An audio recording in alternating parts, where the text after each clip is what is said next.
Take it easy. Hold on. Power it down.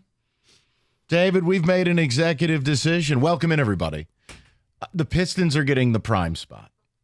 We are going to give the Pistons 3 p.m. because I have a lot of good things to say, but it comes with a price. So we're going to get to the Pistons, but I want to bump them to the 3 p.m. Love today's show. Top 10 Rico, not here. It's just Rico.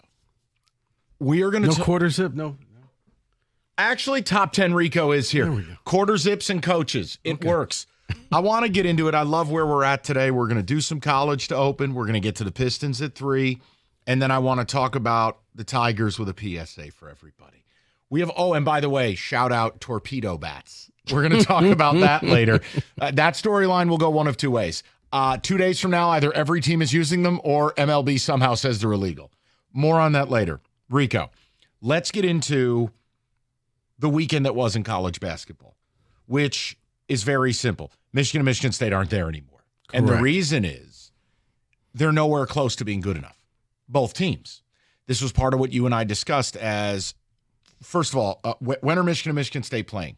Oh, wait, that was a stupid discussion from the start.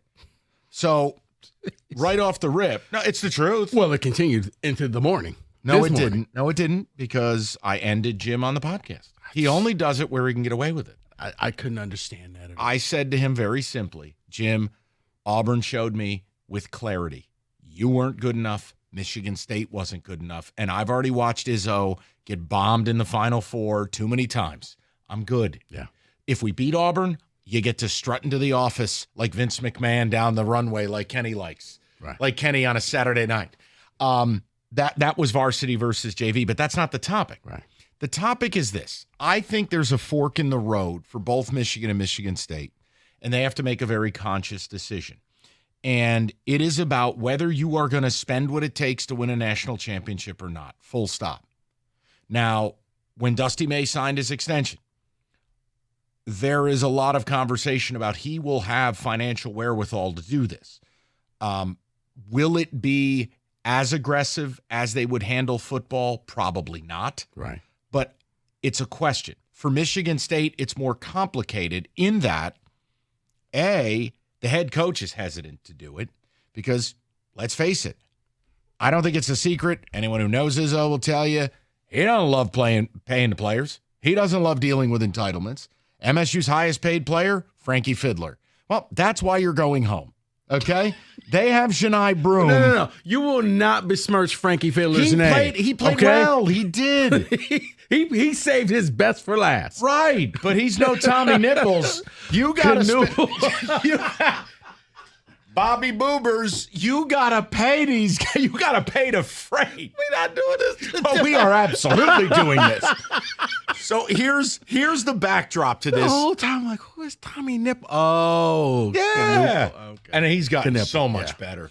But look, it is clear what the teams that have made the Final Four are doing. I mean, Duke bought, they didn't recruit, they bought 4 of the top 20 players out of high school and have filled their Cooper Flagg, in no world is he making less than $1.5 to $2 million. Correct. Okay? Shania Broom, it's the same deal. Right? You spend 1.5, you get Shania Broom. You spend 10% of that, you get Frankie Zapawa. It's why we're home. It's just, you have to make a decision. Are you in it to win it? Now, why is this relevant? Reports are out there that... This was a good stat by you. Yeah, it's just, and it shows you the commitment that it's going to take. Louisville went out, hired Pat Kelsey, guy from College of Charleston, immediate turnaround. There are reports that Louisville is going to spend $8 to $10 million on their roster, which is double what St. John's just spent for their immediate turnaround. Mm-hmm. If you're not going to spend, you're not making the Final Four with a chance. I'll never say Tom Izzo can't make a Final Four, but I'll tell you, if MSU was in this right now, they'd be plus 1,000. They would be by far and away the worst team in this. If MSU was in this right now, Mike, full stop. Celebrate, cut down those nets, take lots of photos, because this will be the last time you'll win a game. Correct. So here's because Florida would just mop the floor with them. So here's my question. I mean, if you're a State fan, do you believe it's Izzo's last run?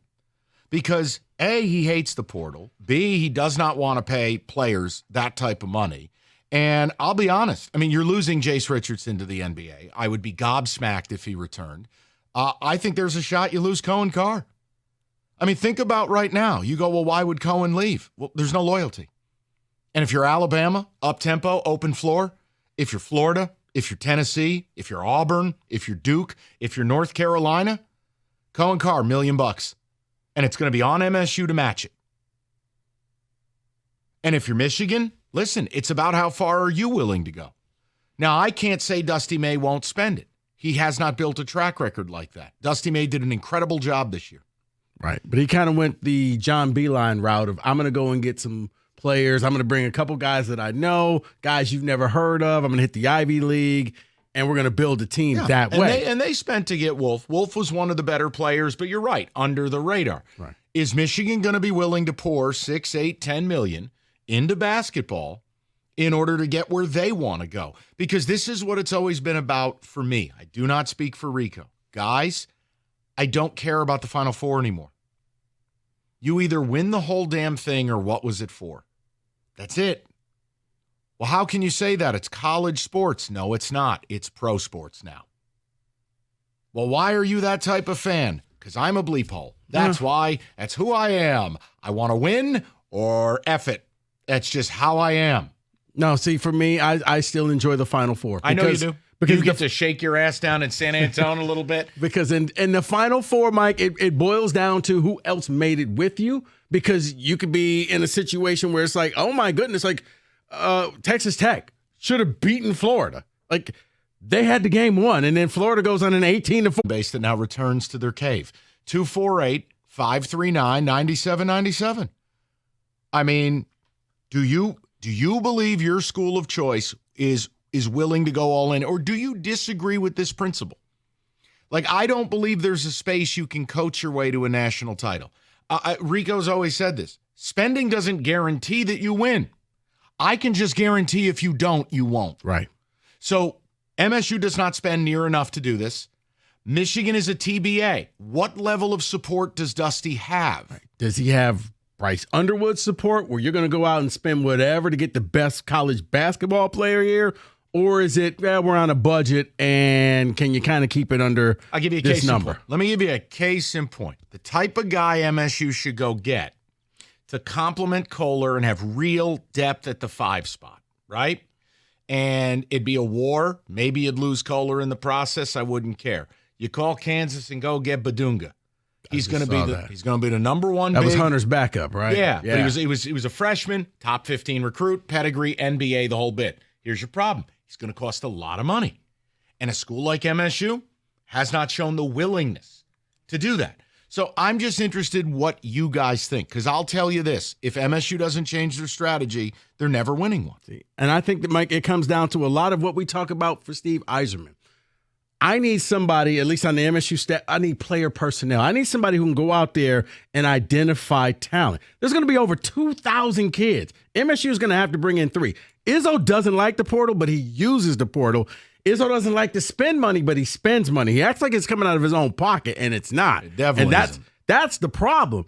He uses the portal, but he reluctantly uses the portal. He needs a staff that can identify talent, because out of 2,000 people, there has to be at least, let's say, 200 that can come to Michigan State and flourish. But can you identify the 200 and pay them? And pay them the right price? Because he's not going to go out there.